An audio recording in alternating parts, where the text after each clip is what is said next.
Well, as you get a little bit older and a little bit wiser, you'd sometimes like to think that you mature a little bit. And when you mature, sometimes you're happy to admit that you've done something wrong. And that's a very hard pill to swallow for us guys, but I think I got something a slight bit wrong.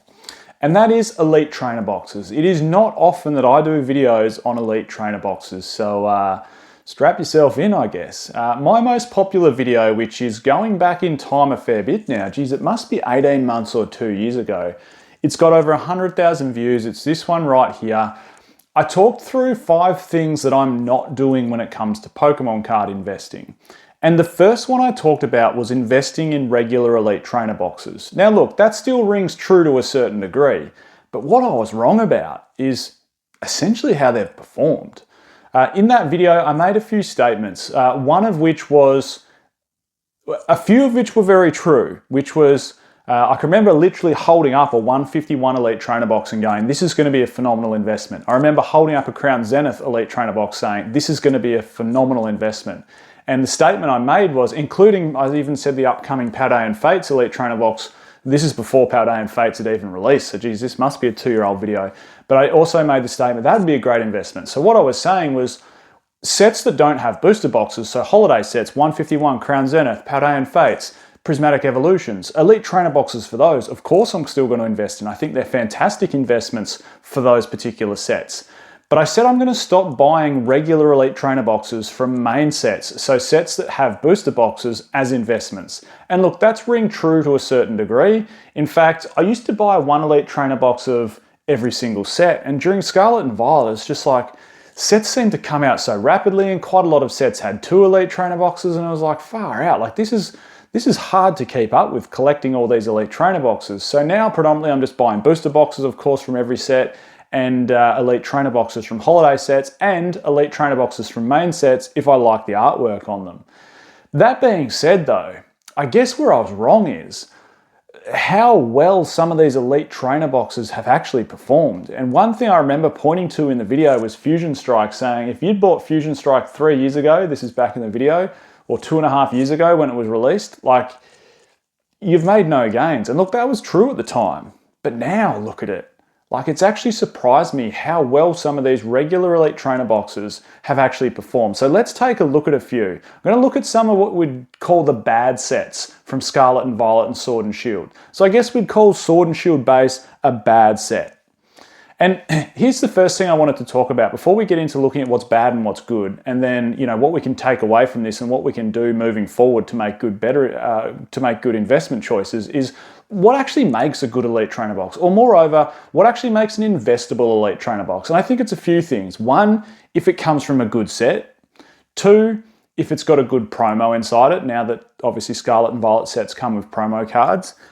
And 3, if it's got good artwork. Because you know what? One thing that's also come to my mind recently when it comes to Elite Trainer Boxes is, in some cases, who cares about all those things? Like, if it's collectible, like it has phenomenal artwork on the box, it was short printed maybe compared to some others, like, who cares how good the promo card or the set is inside it? Like, those things are still important, don't get me wrong, but you know, there's so many Elite Trainer Boxes over the years that have just become collection pieces for that reason, because the artwork's so good inside them. So there's, I suppose, a counter argument to that. But for me, still, a good Elite Trainer Box or an investable Elite Trainer Box will be from a good set, have a good promo, and have good artwork on it. And if we talk about some of the bad ones, Sword and Shield base, if we bring up the graph here, it was $40 like 3 years ago. And it's already $125, so it's tripled in price in the last 3 years. And you would say this is not an investable product, really. Yes, it might have been short printed a little bit, but it's not a good set. It doesn't have a promo inside it because it's just a regular Elite Trainer Box from Sword and Shield era, and it doesn't have great artwork on the box. Another one, Darkness Ablaze. 3 years ago, this was $28. These were Darkness Ablaze and Vivid Voltage were printed into the ground, both booster boxes and Elite Trainer Boxes, during that COVID sort of fallout era when the printers weren't quite running right, and then they were overprinting, and Anyway, we found out the hard way, $28 when you absolutely crush a product into the ground, but they're back up to $86. So they, again, tripled in price in the last 3 years. Another one that I wouldn't call, a good or an investable Elite Trainer box is Battle Styles. About $30 you could pick this up for 3 years ago. Now it's nudging $80, so 2.5 times its price from 3 years ago. And another that I wouldn't call overly investable, although they are nice looking Elite Trainer boxes, that is Scarlet and Violet Base. $29. These did cop a decent size reprint, as well as the booster box. $29, but they're already nudging nearly $100. So same thing, they have tripled in price in the last few years. So what this shows is even bad sets, even bad Elite Trainer boxes, I should say, or what we would class as non-investable Elite Trainer boxes, are still making gains at the moment. How insane is that? Before we jump into the good sets though, I just want to give a quick shout out to today's video sponsor, which is of course the Collector app. You can download it from the link in the description. Awesome app. You put all your singles, all your sealed in there, so your whole collection will show you what you've paid and what your total collection is worth. Gives you constant daily market updates on what is selling off eBay, and correlates that straight onto the products. You can now check out trades. So many people asking you, is this a fair trade? Or you see the comments in so many places, Facebook Marketplace, Reddit. You can literally punch in the trade and it'll show you if it's a good trade or not a good trade. Moreover than that, set analytics is a really important one. If you've watched my last two videos, I talked very closely about set analytics and how important that is to investing in sealed products. So you can check out set analytics anywhere for any set, Japanese, English, in the app. Awesome app, link in description again to download it. So, onto some good sets and how these have performed. Fusion Strike. You could pick this up for literally $30 3 years ago. Insane to think that now, that you could get a Fusion Strike Elite Trainer box for $30. Now they're going for over $200 US. They're going for $225 US. So it is 7 times its value in the last 3 years. That is insane growth. Like, where else do you see that sort of growth? Other than the booster box, of course. What else? Lost Origin, we would say, is a good set. Now, the other thing, before we move on to Lost Origin quickly, Fusion Strike sums everything important about an Elite Trainer box up to me in the fact that it's from a good set. It doesn't have a promo because we're talking back in Sword and Shield era, but the artwork. You got to remember how a lot of Elite Trainer box buyers in the future, they're not so much the rip and shippers. They're not so much, they're going to be the ones buying booster boxes. They're not so much the investors that are buying it in the hope that it goes up in value. Truly, a lot of people that buy older Elite Trainer boxes are collectors. Yeah, there'll be some investors that buy it and go, I'm going to buy a Fusion Strike Elite Trainer box for $225 in the hope that it goes to $500 in 3 years or 4 years. There are people, of course, that'll do that. But a lot of people just buy them as a collectability. So, the artwork on the Elite Trainer box is so important. Having Mew on there, having something a different color, the pink. I mean, it's one of the reasons Plasma Storm, not only is it etched in history as the first Elite Trainer box ever made, but it's got Lugia on the artwork. It's another reason why this Elite Trainer box here, Celestial Storm, something a bit different, green with Rayquaza on the artwork. It's why it's worth so much money. Another one, Lost Origin, $29. I remember Rudy talking about, how cheap he bought some Lost Origin Elite Trainer boxes back in the day. Of course, pallet upon pallet of them. Now they're going for $144 US. And finally, the big one, Evolving Skies, they did cop some reasonable reprints when it came to Elite Trainer boxes. $64 they were 3 years ago. Now they're going for $380 each US, just the regular Elite Trainer boxes. So what can we take away from all this? And what can we use from all these takeaways in terms of some future behavior to make some better investing choices? First takeaway is, even bad sets will go up in price, but they will take a lot longer. It'll be a slow burn. And to be honest, and to be fair to myself, it's sort of what I said in that video when I wasn't spending money on investing in Elite Trainer boxes, was because most of them will be a slow burn and the bad sets will be an even slower burn. But as we're shown from this data here, even the bad Elite Trainer boxes from bad sets or non-investable sets are still making moves in the upward direction. The second takeaway, good sets, so good Elite Trainer boxes, will go up a lot more quicker than bad sets, but they still won't go up as quickly as their booster box equivalents. We can see that in Evolving Skies, and we can see that in Fusion Strike. We can also see it from some of the better sets from Scarlett and Valia as well, that yes, the regular Elite Trainer boxes are going up in price, but they're not going up in price to the same percentage or having the same growth as the booster box equivalent. So keep that in mind, that a booster box is still a better investment.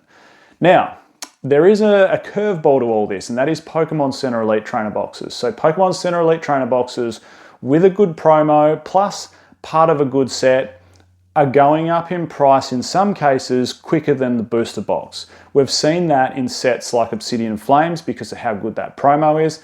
And then we've also seen from some of the holiday sets like 151 how crazy the Pokemon Center Elite Trainer boxes can perform.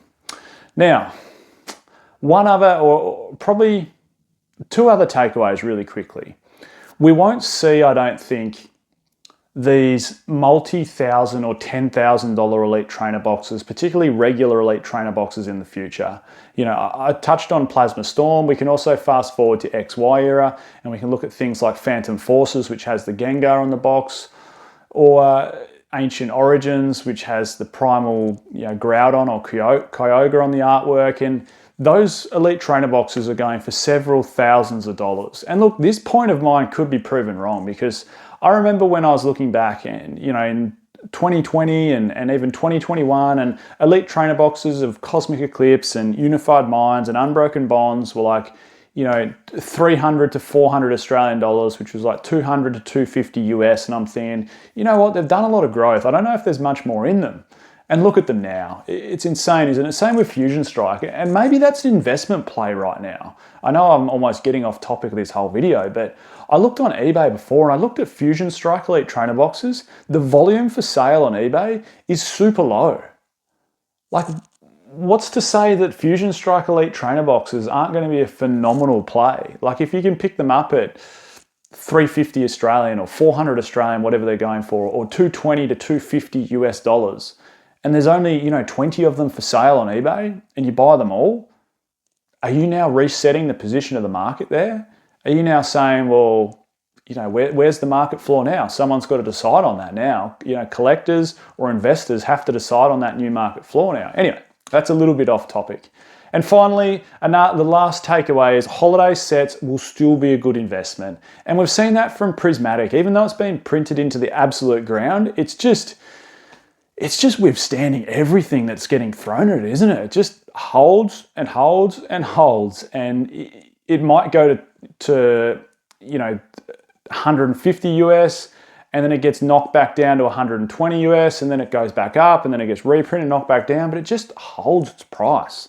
Like holiday set Elite Trainer boxes will still be good investments. So what can we take away from this? Are there any plays to be made? Well, if you want to collect any Elite Trainer boxes, they're a phenomenal collectible piece. Like, go ahead and buy as many as you want for your collection. They look phenomenal. If they happen to slow burn up in price, that's my take on it.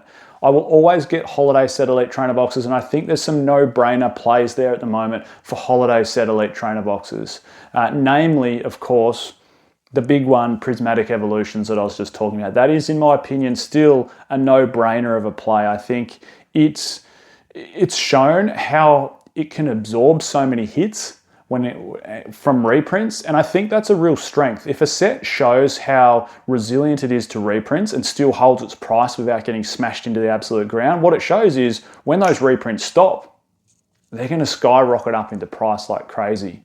I think there's some other plays out there. Crown Zenith certainly hasn't stopped. I think that's got plenty of legs left. And 151, of course, has plenty of legs left, even though it is quite expensive. And with 30th anniversary around the corner, it would be worth looking back maybe to the 25th anniversary set. Elite Trainer boxes for that have crept up in price quite significantly over the last 12 months, but I do think there's still room for growth on those as well. So yes, Elite Trainer boxes, although they take up a little bit more space, they can be very solid investment pieces. I'm Michael, this is Pokey Oz. Catch everyone next time.